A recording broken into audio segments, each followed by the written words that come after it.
Hello guys, welcome to my channel. Gimana kabar kalian semua? Sehat? Sip, mantap. Kali ini guys, gua mau bercerita tentang film yang berjudul Papillon. Film ini menceritakan tentang seorang laki-laki yang bernama Papillon. Dia adalah pelarian tahanan dari Pulau Iblis. Film yang dirilis pada tahun 2017 ini dibintangi oleh Charlie Hunnam, Roland Miller, Rami Malek, dan lain-lain. Dia disutradarai oleh Michael Noor. Seperti apa kisahnya? Tanpa berlama lagi, let's get it on. Oh yeah, oh yeah, oh yeah, movie. Di awal film, kita akan dibawa ke kota Paris pada tahun 1931. Pada saat itu kondisi Papillon sangat mewah dan kaya karena dia berhasil membobol berangkas berisi berlian. Papillon ini adalah seorang anggota gangster yang punya bos bernama Castelli. Dia juga mempunyai kekasih bernama Nenet. Ada sebuah kesalahan kecil yang berdampak besar dalam hidupnya, yaitu dia nekat mengambil sebagian berlian curian bosnya untuk hidup mewah bersama kekasihnya. Akhirnya dia pun ketahuan. Papillon langsung dilaporkan oleh salah satu teman kerjanya. Mendengar laporan itu, bos Papillon sangat marah. Dia pun lalu memfitnah Papillon sebagai tersangka kasus pembunuhan Roland Legrand. You're under arrest for the murder of Roland Legrand. What are you talking about? Well, he was murdered last night. The witness identified. Dan dia pun langsung dihukum penjara seumur hidup. Padahal Papillon ini mempunyai rencana untuk hidup yang indah bersama kekasihnya. Akhirnya semua impian itu pun terpaksa harus hancur. Namun Papillon tetap meyakinkan dan berusaha menenangkan kekasihnya untuk tetap sabar dan menunggunya, karena ia berjanji akan kabur dari penjara. Don't say that. I love you. They're all in on it. Just need to concentrate on breaking out. Di era zaman itu, Prancis masih memperlakukan ekspansi kekuasaan pada Amerika Serikat. Maka para tahanan yang ada di Prancis bakal diasingkan ke pulau terpencil dan juga menjadi pekerja di sana selama masa hukuman.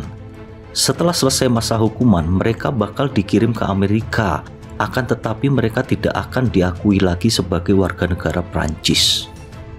Forget France. Pada saat pemindahan dari Prancis ke pulau itu, Papillon bertemu dengan teman baru yang bernama Julot. Ia mempunyai niat yang sama untuk kabur. Hingga kemudian Papillon pun bertemu dengan Louis Degas.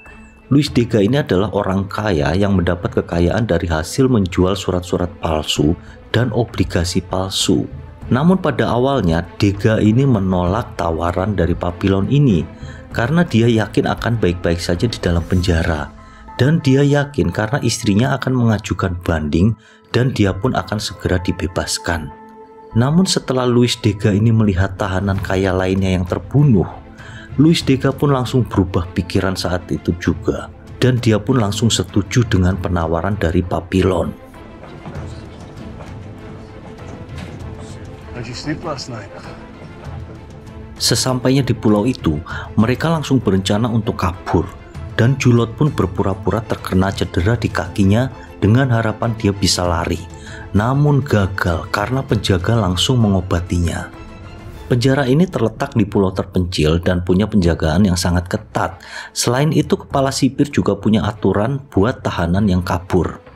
Pertama, jika mereka pun berhasil kabur, mereka akan tersesat di hutan belantara dan akan mati kelaparan.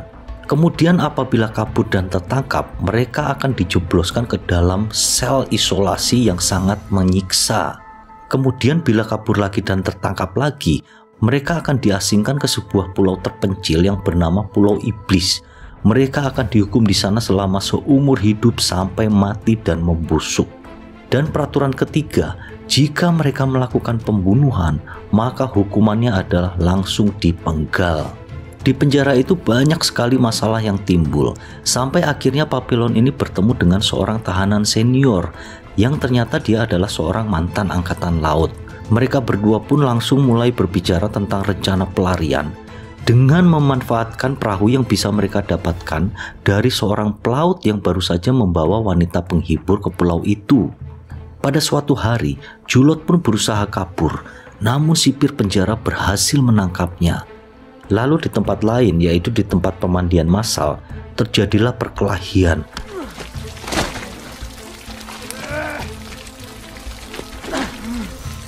Karena salah satu napi ada yang berencana untuk membunuh Luis Dega. Melihat itu, Papillon pun langsung membela Luis Dega.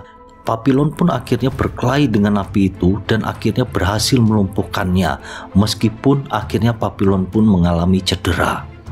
Kita kembali pada seorang napi yang di awal tadi berpura-pura cedera kakinya, yaitu Julot. Julot ini sempat berusaha kabur dan tertangkap, namun ternyata Julot pun membunuh salah satu sipir penjara, yang otomatis berarti dia telah melanggar peraturan yang ketiga dari kepala penjara. Hukumannya adalah dipenggal. Kemudian eksekusi pun dilaksanakan di hadapan para napi lainnya. Julot pun terpenggal kepalanya. Setelah itu, kepala sipir pun langsung menyuruh Luis Dega dan Papillon untuk pergi membuang mayatnya. Di tengah perjalanan, Luis Dega ini merasa lelah dan trauma fisiknya dengan semua yang terjadi, hingga dia pun berhenti sejenak untuk beristirahat. Ada salah satu sipir yang melihat hal ini, dia tidak suka lalu mencambuki Luis. Get your ass up! Papillon yang melihat hal ini tidak tinggal diam. Dia pun langsung memukul sipir tersebut dengan batu sampai pingsan. Papillon pun panik sendiri dan dia pun langsung kabur. Tanpa pikir panjang, Papillon langsung pergi ke tempat orang yang punya perahu tadi. Namun sesampainya di sana, karena tidak mempunyai uang yang sesuai harga yang disepakati di awal, akhirnya Papillon pun tertangkap dan dibawa ke penjara lagi.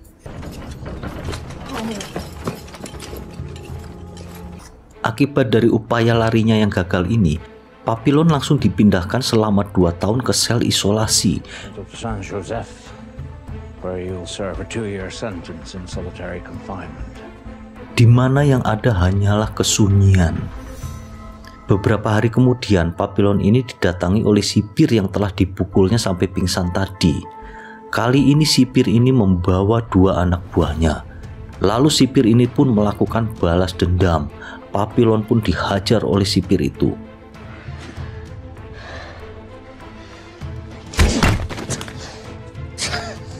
Beberapa hari kemudian, diam-diam Papillon mendapat bantuan dari Luis Dega, yaitu berupa air dan kelapa. Hingga Papillon pun mendapatkan asupan gizi.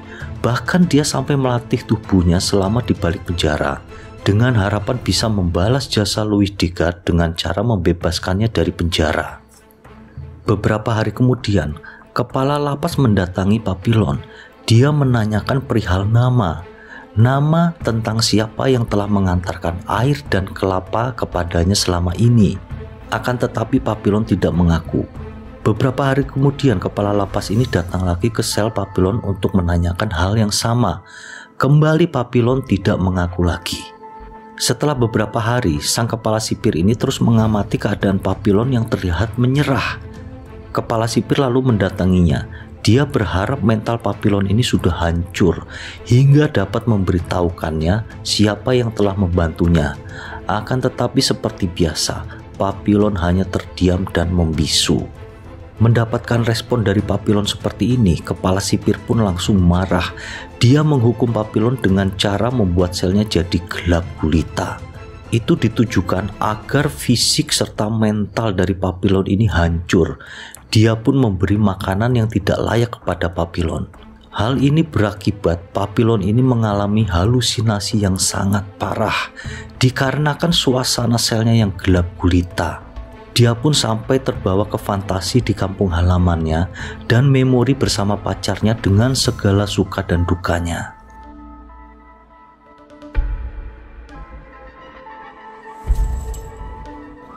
Akhirnya 2 tahun pun berlalu. Papillon yang dulu badannya kekar sekarang justru terlihat kurus dan pandangannya pun terlihat kosong karena setiap hari harus berdiam di sel yang dingin dan gelap. Kemudian selama selang 2 tahun itu ternyata Luis Dega ini dapat bertahan hidup dan sekarang dia menjadi juru tulis untuk kepala sipir. Dan posisinya ini ternyata dapat memberikan akses untuk posisi kunci-kunci gerbang di seluruh penjara. Louis Dega yang mendengar kabar soal Papillon yang sudah bebas dari sel isolasi, dia pun langsung menjenguknya di rumah sakit. Louis Dega merasa bersalah melihat kondisi Papillon yang pandangannya kosong dan juga seperti sudah kehilangan akal sehatnya. Namun ternyata ada hal yang mengagetkan.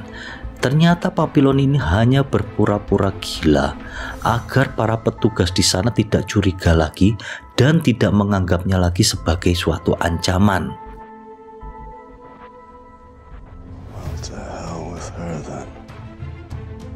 Kemudian mereka berdua pun berbicara banyak hingga Louis Dega pun memberitahukan bahwa para sipir penjara akan mengadakan acara nonton bersama.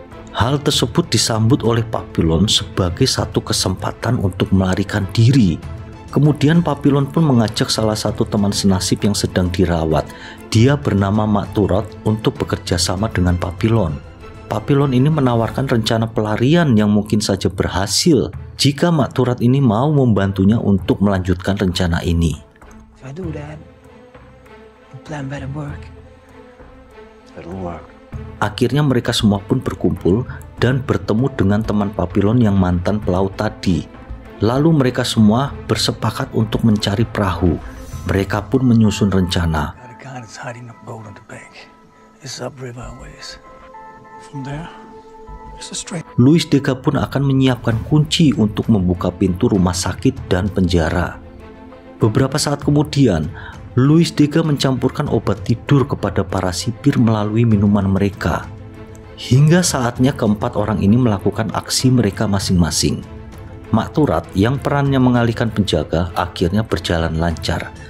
Dan selanjutnya Papillon dan Mak Turot pun berhasil keluar dari rumah sakit dengan aman karena para penjaga telah tertidur pulas. Di tengah jalan, mereka justru mengalami sebuah perubahan rencana. Terjadinya hujan deras bikin para penonton film terpaksa berteduh. Selain itu, penjara juga mengalami listrik mati. Selama hujan inilah kemudian dimanfaatkan Louis Dega dan kawan-kawan untuk kabur. Tetapi ketika Louis akan melompati tembok, Louis Dega ini terjatuh dan kakinya pun patah. Jump! Come on! Jump! Kemudian adegan beralih pada saat mereka telah berhasil kabur dan mengarungi lautan. Di tengah perjalanan di tengah laut, kapal mereka ini mengalami kelebihan muatan hingga air pun masuk ke dalam perahu cukup banyak. Kemudian sang mantan pelaut ini mempunyai pikiran jahat untuk membunuh Louis Dega dan membuang mayatnya ke laut agar perahunya ini tidak tenggelam. Mengetahui rencana ini, Papillon pun langsung membela Louis Dega hingga terjadilah perkelahian sampai akhirnya si mantan pelaut tersebut pun terbunuh.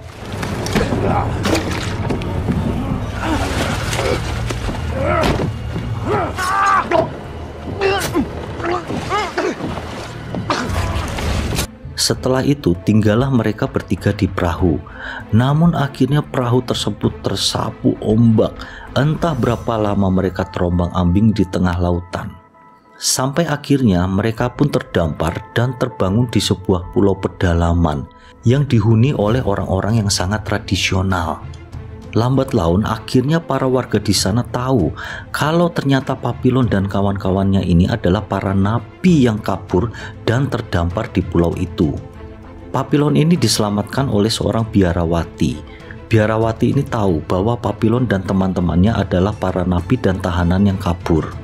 Biarawati ini berjanji tidak akan melaporkan mereka, tetapi dia memberi syarat agar Papillon dan kawan-kawannya ini bertobat. Pada suatu ketika, Papillon secara tidak sengaja melihat sebuah mobil patroli penjara.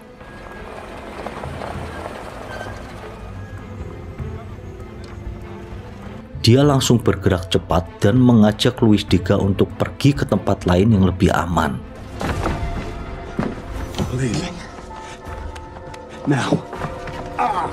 Namun sayangnya pada saat itu Mak Turot terbunuh.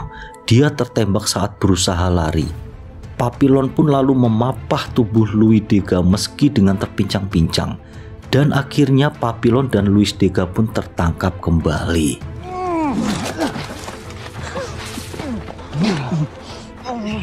mereka pun akhirnya kembali dijebloskan dan menghuni sel isolasi lagi selama 5 tahun ke depan. Lalu setelah beberapa waktu lamanya, Papillon pun dipindahkan ke Pulau Iblis. Dan ternyata sebelum itu, Louis Degas pun sudah dikirim ke Pulau Iblis terlebih dahulu bersamaan dengan masuknya Papillon ke sel isolasi.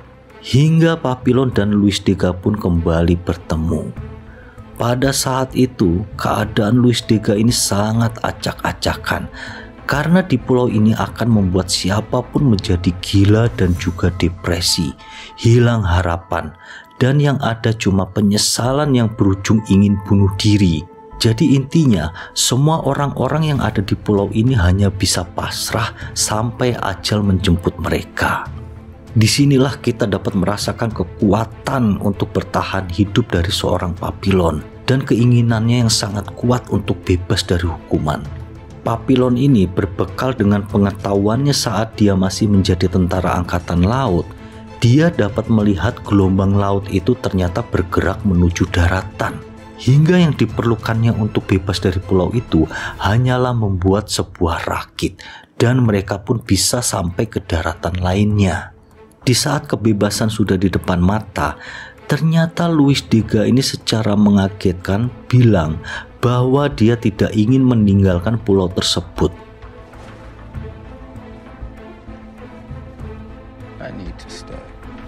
Sehingga mereka berdua pun akhirnya terpaksa berpisah sambil menahan tangis.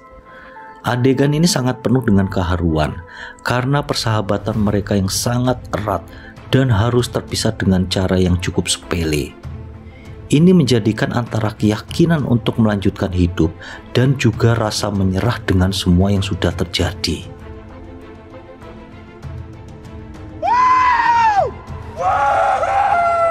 Kemudian waktu berlalu hingga kita beralih ke tahun 1969, di mana saat itu Papillon telah menjadi warga negara yang bebas.